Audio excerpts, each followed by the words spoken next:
makers, it is Jo from Minerva and I'm here today to do a sew along from an I am pattern. If you've not used I am patterns before, they come in quite an unusual package.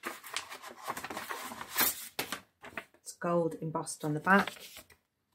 The packaging is actually the envelope, so when your pattern is inside you can see which one it is, and the paper pieces are in there too. I'm wearing the I Am Juliet blouse, which is one of my favourite blouses. It's a really great beginner start to making shirts. It's got a little collar on. This is I Am Juliet. Today I'm making a sister to this, which is I Am Julie. I Am Julie is a wrap skirt, so you can have it with a tight side and a really slim waistband, or you can have a button front, like a double-breasted button front, so a sort of double line of buttons, 6 buttons on the front. It's got a slightly unusual cut off edge, so you get a little peak of your knee where the wrap over comes and the under wrap goes underneath. There's a little shape cut out. You could always square this off, you could curve it off, you could give it a little pattern hack, but it's got lots and lots of options for making a wrap skirt. I really like wrap skirts. If you change weight a little bit, if you change shape a little bit, those skirts are still in your wardrobe and you can adjust them and wear them for longer. Inside there are some measurements for you to follow, the different versions, so you can have it short or long, tie or buttons. There's a little bit of information about some of the pattern abbreviations, layout chart, and then the simple instructions, and you can see there's a picture and illustration for each one and some concise instructions. They're really good instructions. I've always followed them easily, but each indie pattern has its own style of writing instructions. Another pattern that you could pair with this skirt is the I Am Jane top, which is a sort of raglan style top with a split front. That's slightly easier to make than the shirt. This one is pretty simple. It's a real basic top to make. And both of those tops, the I Am Juliet and I Am Jane, both go with the I Am Julie skirt. The pattern has quite small sizing. The waist size on here is 24.5 inches up to a 32.25 inches. And in fact, when I measured my waist, I'm not even on the waist chart. So my hip measurements are on here, but not my waist measurement. So I'm just allowing a little bit extra on my waistband pieces. And because it's a wrap, I've got a little margin for error just to change the waist. The rest of the shaping is made with pleats. The fabric that I'm using today is a stretch cord. It's quite an unusual fabric. It's not a cotton cord, it's a polyester cord. So it's got 15% stretch in the width, which isn't much, but if you're making skirts with this, or trousers, or a jacket that you're wanting to put like layers underneath, it's that little bit of stretch that just gives the comfort in what you're wearing. And it's got some elastane content, 3% elastane. Comes in 27 different colours. This one's 57 inches wide, so you get good value for money. Makes great trousers. If you want to make a pair of like Dawn jeans in it, you'll get a cord style pair of jeans, but you get that little bit of stretch, which might help your back fitting and hip fitting. It's cord. It looks like cord, but it's got sort of quite a velvety texture. Can you see? It's got a sort of background texture to it.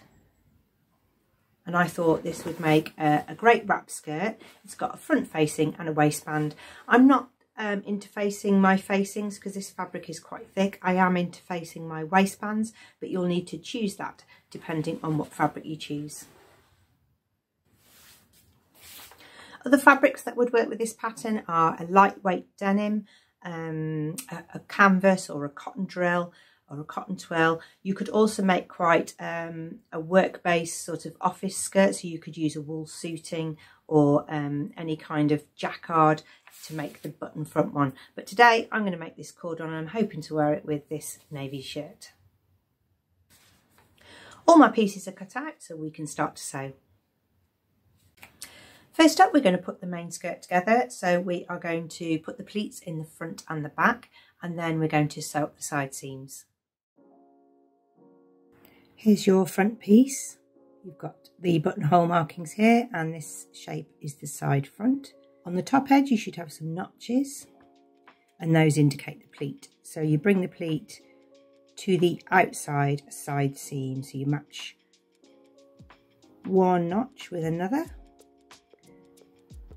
line up the top and pin in place.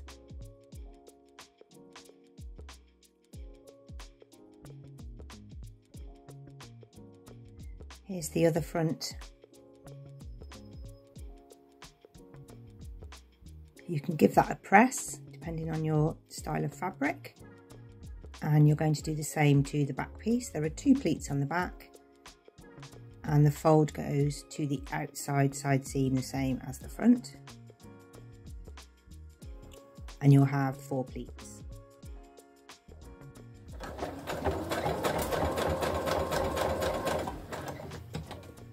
Once you've got your pleats, you can give those an extra press if you need to. I've got quite bouncy fabric, so I'm leaving mine. And then you're going to put fabric right sides together along the side seams. So match the waist and the hem. And there is also a side notch to find on both side seams. You can make adjustments here if you want to, letting out the hip or the waist before you sew your seam.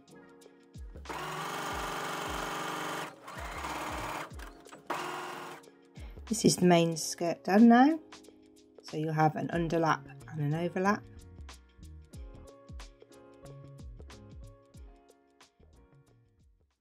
Next we're going to assemble all the facing pieces to make one facing unit, so it's really important that you use the same seam allowance on your facing as you did on your skirt side seam so that everything lines up. I didn't interface my facing, but you might need to if you've got a lighter weight fabric, and I've used an overlocker to finish the edge of my facing, but you can just zigzag that, overcast that, or just turn it over once. There is a back facing, and that's a back hem facing. And there are also 2 side front pieces, and this is the shape that you're aiming for. So you'll see that same shape replicated there for the fronts. And you need to join the seams at the bottom. You can overlock this edge or zigzag, and this edge you can leave because we might trim that out if our fabric's quite thick. Going to match all the shapes up, so you'll have that same shape to match to the front edge with that little kink in it.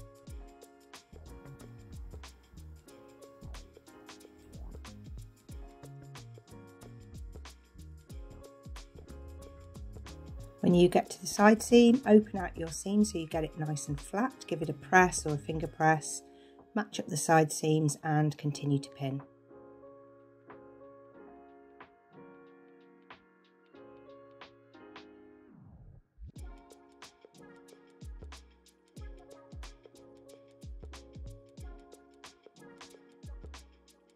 Once you've pinned it all on, you can sew around the raw edge. When you've sewn it, clip the corners so that you can get a sharp point at the front of your skirt, and you might also need to take a little bit out on the corner that makes the kink shape.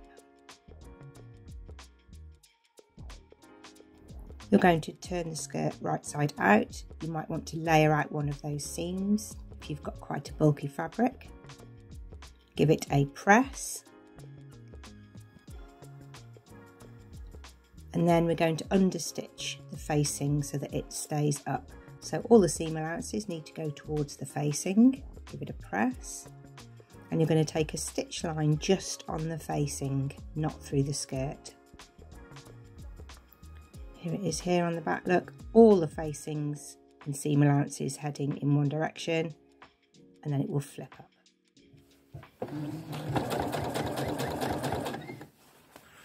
Here are the seam allowances, all facing away.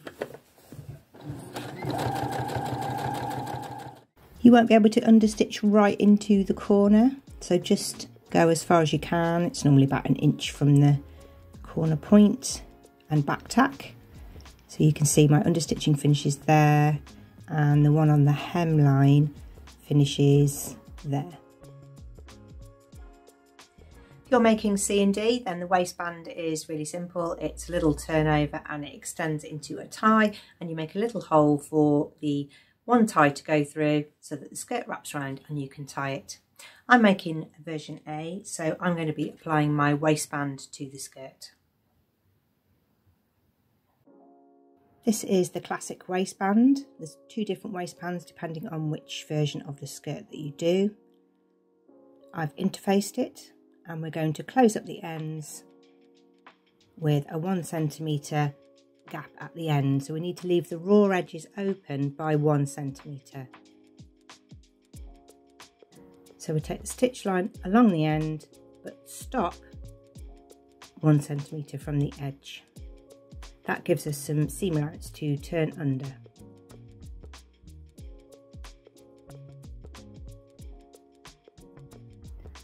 Once you've sewn the end, you can clip the corners and turn it out to the right side. Give it a good press, because if it's nice and crisp, it'll go on nice and smoothly. Here's these little ends that we left, and that allows us a little bit of handling room. So now we can put the waistband against the skirt, right sides together, paying particular attention to that end. So we can fold down one side and just sew one side of the band to the skirt. And you're going to use a 1 centimetre seam allowance because that's what you left at the end of each waistband. Don't pin both sides of the waistband, just the one touching the skirt. Leave the other one free.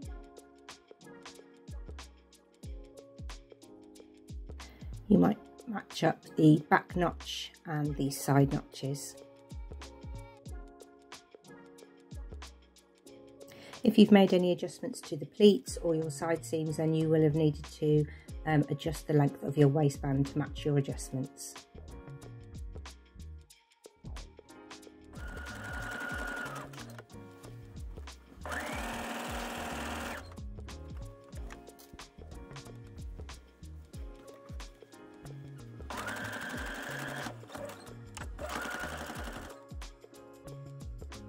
Now you can press the seam allowances towards the waistband. Take a fold, a 1 centimetre fold on your inner waistband and pin it in place. At the end, you're going to fold over the 1 centimetre inner waistband that you've got left over. If you're feeling it's a bit bulky at the end, then you can do a little bit of trimming. Just be careful, you don't want your fabric to fray. I'm going to take out that interface piece first. And the bit more of the interface section, just reduce bulk.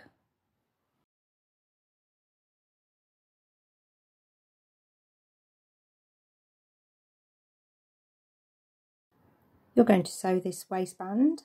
You can either do a stitch in the ditch or a hand stitch, or you could top stitch if you're working with denim.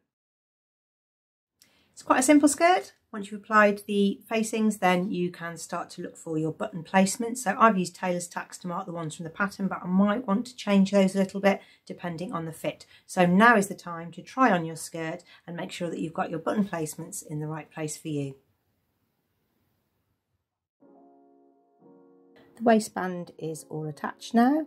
I've hand stitched mine. It was a nice neat finish. Here are the button markings. I've made them with tailor's tacks as the pattern, but when I tried the skirt on, I needed to make a little adjustment, make it a little wider. So it has affected the split a little bit, but when I wore it, it still looked great. You get a little bit of fitting ease with those pleats as well, so that's quite a useful sort of design feature.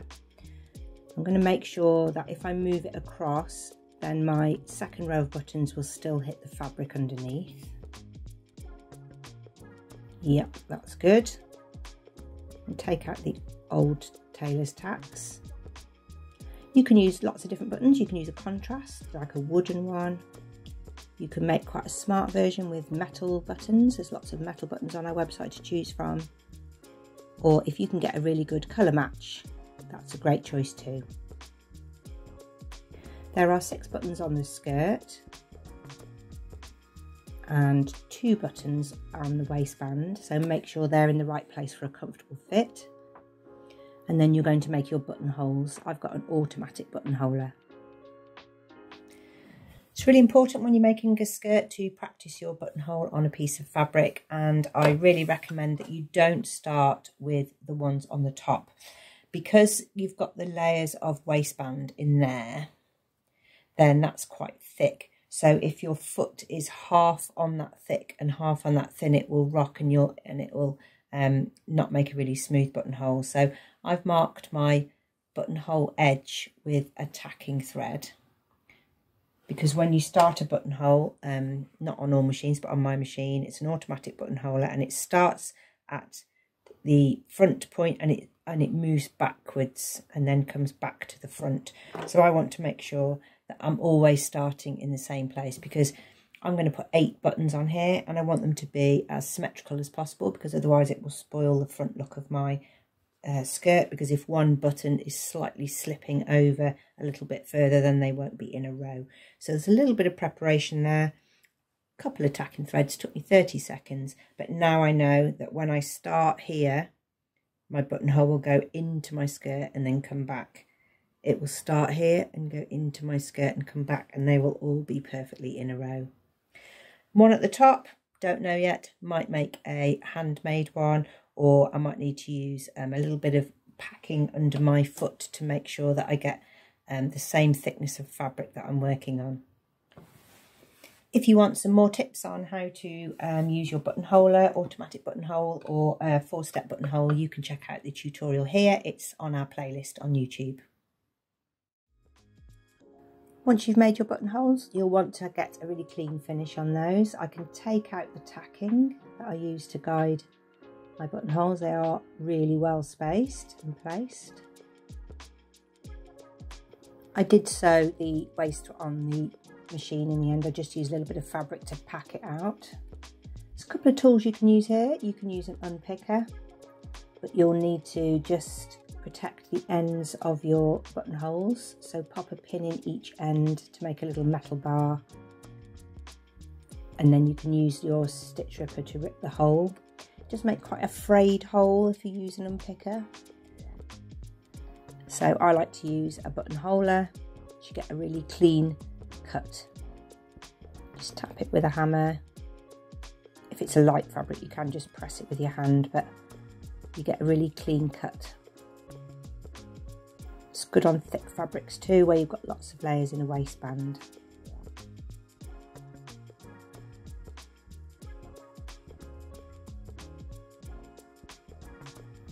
It's time to sew on the buttons. I've got a needle.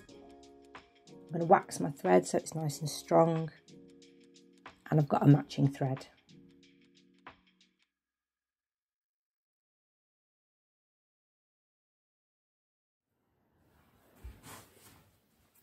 Here's the skirt finished. You get a little bit of fitting leeway with a pleat. It's got that waistband, buttons, and the pleats in the back, so you get a little bit of fitting leeway with a pleat.